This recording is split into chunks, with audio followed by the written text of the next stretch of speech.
So this is the first time that I've really had a chance to look at your swim stroke.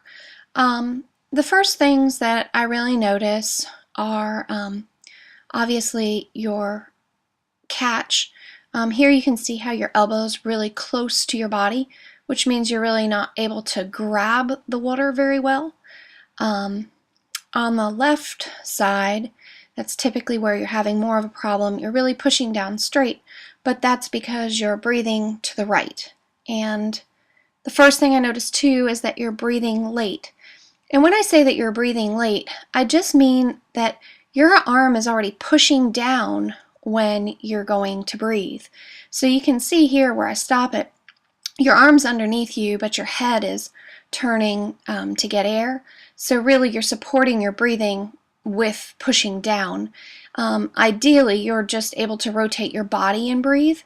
So what this means is we're going to have to work on really getting you in a better position to breathe. So getting you breathing in a better position shouldn't be a problem. It's just something we're going to need to spend some time and really focus on. Ideally, when you're trying to breathe earlier, you're going to follow the hand back that you're catching with. That'll just give you a little hint on your timing. So really, as soon as that arm is forward and the other arm is pulling, you should be turning your head to breathe at that point. Here again, just from a different angle, you can see on your catch, if your elbow's coming close to your body, you're really not able to grab the water. We did on the side of the pool where I had you get your body, push your body weight out of the pool, and really you have to push your elbows out so your elbows are sticking out at the side of the pool. Here from another angle, you can see the difference between your right arm, very wide, elbow's a little bit bent, but I'd like to see it a lot more bent, and I'd like to see that hand coming in much closer to your body where you're stronger. When your hand's really far away from your body, you're not very powerful, which is something we also found out when you try to get out on the side of the pool. Left arm, you can see, looks very different, but that's really mainly due to breathing late. So that's why the breathing and the catch are two things we have to work on.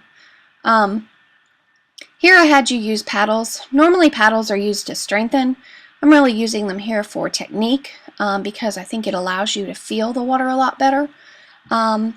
You were able to get a pretty good grasp of bending your arms with the paddle. At times your arm was actually too shallow in the water when your elbow's coming out here. You want the arm totally submerged in the water, but still very bent. But to start with, you usually have to exaggerate it, and you did a good job of that here. I also mentioned that you always want the elbow higher than the hand. With the left hand, you do have a little bit of problem doing that at times. You see you want to pull back and pull the elbow towards the body, when ideally you really want to tilt it up. So like you're wrapping your arm around a big barrel in front of you. Here from a different angle, you can see the difference in your arm position. You did a much better job on both sides when you were using the paddles. So that is something that I would recommend, is getting a pair of those TYR Catalyst paddles just to use for training purposes and positioning purposes. Here you can see that you really did make a big difference with your catch, just focusing on it for a little bit. So I expect that you'll be able to do that fairly easily, or at least within the next month, make a big difference. The other thing that I actually put on the top of the list is your body position. I want you really leaning on your chest. You do a really good job of keeping your chin into your chest, but that's just not enough to get your hips up. Ideally, I'd like to see your hips break the surface of the water on every stroke. And as you can see here, most of the time your hips are well underneath the surface of the water. So really you're going to have to lean on your chest, relax your back, and engage your core. I just want to do a quick above the water shot here. I talked a little bit about hand entry, like your hands entering at shoulder width, right arm pointing to the right corner of the pool, left arm to the left corner. I had you do some pinky entry because you tend to really try to blade your hand in with the thumb first, which comes back to twist your rotator cuff, which in the long run really isn't something you want to be doing. So ideally we're shooting that hand in straight.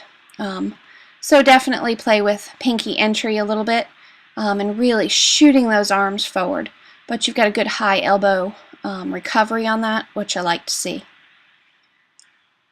Here we were just finishing up getting, you're as close to perfect form as you have with what we had worked on.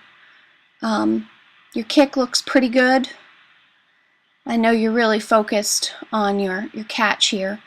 Here you can see that left arm is really going to be something you're going to have to pay attention to. Also probably breathing on your other side might help to even that out, so that's something we can work towards.